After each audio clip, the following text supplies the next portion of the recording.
ఎన్ని కేసులైనా పెట్టుకోండి, నన్ను భయపెట్టలేరు. అస్సోం యాత్రలో రాహుల్ గాంధీ తనపై ఎన్ని కేసులైనా పెట్టుకోవచ్చునని బీజేపీ ఆర్ఎస్ఎస్ తనను భయపెట్టలేవని కాంగ్రెస్ అగ్రనేత రాహుల్ గాంధీ చెప్పారు. అసోంలోని బార్పేటలో ఆయన బుధవారం భారత్ జోడో న్యాయయాత్రను ప్రారంభించారు. కాంగ్రెస్ కార్యకర్తలు పోలీసులకు మధ్య మంగళవారం ఘర్షణలు చెలరేగిన నేపథ్యంలో రాహుల్ గాంధీ ఇతర పార్టీ నేతలపై ఎఫ్ఐఆర్ నమోదు చేసిన విషయం తెలిసిందే. దీనిపై ఆయన మండిపడుతూ కేసులతో తనను భయపెట్టలేరని అన్నారు. కేసుల ద్వారా నన్ను భయపెట్టవలసిన ముఖ్యమంత్రి హిమంత బిశ్వా శర్మ ఎలా అనుకుంటున్నారో నాకు తెలియదు. మరో 25 కేసులు పెట్టుకోండి, నేనేమీ భయపడను అని చెప్పారు. అసోం భాష, సంస్కృతి, చరిత్రను తుడిచివేయాలని బీజేపీ ఆర్ఎస్ఎస్ అనుకుంటున్నాయని ఆరోపించారు. అసోంను నాగపూర్ నుండి నడపాలని వారు భావిస్తున్నారని, కానీ తాము అందుకు అనుమతించబోమని చెప్పారు. ప్రజల జేబులు కొల్లగొట్టడంలో బిశ్వశర్మ అందవేసిన చేయి అని ఆగ్రహం వ్యక్తం చేశారు. తాను విద్వేషాలను రెచ్చగొడుతున్నానంటూ ముఖ్యమంత్రి చేసిన ఆరోపణను ప్రస్తావిస్తూ రోజుకు 24 గంటలు ఆ పని చేస్తుంది ఆయనే. మీరు పత్రికలు, టీవీ చూస్తుంటే వాటి వెనుక ఆయనే ఉంటారు.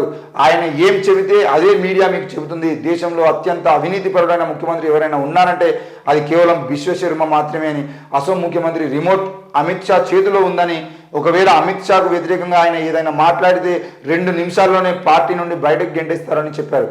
హింస, కవ్వింపు, ప్రభుత్వ ఆస్తులకు నష్టం, పోలీసు సిబ్బందిపై వీటన్నిటికి సంబంధించిన విషయంలో రాహుల్ గాంధీ వ్యాఖ్యలు చేయడం. మొత్తానికైతే రాహుల్ గాంధీకి సంబంధించిన విషయంలో రాహుల్ గాంధీయే కాదు, దేశంలో ప్రధాని అభ్యర్థిగా ఉన్నటువంటి ఏ వ్యక్తి కూడా ఇట్లాంటి కేసులకు సంబంధించిన విషయంలో భయపడేది ఉండదు. ఈరోజు చంద్రబాబు నాయుడు మీద ఆంధ్రప్రదేశ్లో కేసులు పెట్టినా, లేదంటే ఇక్కడ ఇప్పుడు సీఎంగా ఉన్నటువంటి రేవంత్ రెడ్డి మీద కేసులు పెట్టి జైలుకు పంపించినా, అటు జగన్మోహన్ రెడ్డి జైలుకు వేయించిండు, ఇప్పుడు చంద్రబాబు జైలుకు వేయించిండు, రేవంత్ రెడ్డి జైలుకు వేయించిండు. ఈ జైలుకు వేయించినంత మాత్రాన ఆ నాయకులను భయపడినట్టుగా కాదు కదా. ఈరోజు జైలుకు వేయించిన జగన్ రెడ్డి ముఖ్యమంత్రి అయ్యిండు, ఇక్కడ జైలు వేయించినటువంటి రేవంత్ రెడ్డి ముఖ్యమంత్రి అయ్యాడు, మరి ఇప్పుడు చంద్రబాబు జైలు వేయండు, ఈయన మీద కేసులు పెడుతున్నారు. వీళ్ళందరి మీద కేసులు పెడితే వాళ్ళ గ్రాఫ్ పెరుగుతూ వస్తుంది తప్ప ఎక్కడ కూడా వెనక్కి తగ్గింది లేదు.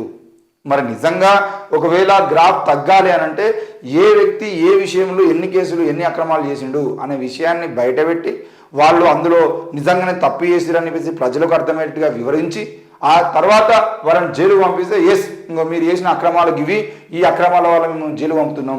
ఈరోజు కేసీఆర్ అధికారంలో ఉన్నప్పుడు కాంగ్రెస్ పార్టీ నిత్యం ఒకటే మాట మాట్లాడింది, ఏంది కాళేశ్వరం అనేది కమిషన్ల కోసమే కట్టిర్రు, 1,00,000 కోట్ల అవినీతి జరిగిందని చెప్పేసి కాళేశ్వరం ప్రాజెక్టు సంబంధించిన విషయంలో కాంగ్రెస్ ప్రభుత్వంలో ఉన్నటువంటి ఇప్పటి మంత్రులు, ముఖ్యంగా రేవంత్ రెడ్డి ముఖ్యమంత్రి కూడా అదే మాట మాట్లాడిండు.